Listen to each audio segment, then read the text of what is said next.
Hey guys, what's up? In this video, I'm gonna show you, does Samsung Galaxy A05 have game booster? So for this, all you guys have to do, just go to settings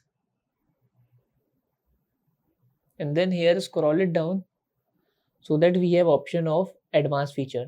Just click on advanced feature and then as you see we have gaming hub here. Just turn it on. It works like a game booster basically. So just go back and then on the main menu we have option of gaming hub here. Just click on gaming hub. These are my games, so just open the applications or open the games from the gaming hub so that your games will be working 100% okay with a booster mode.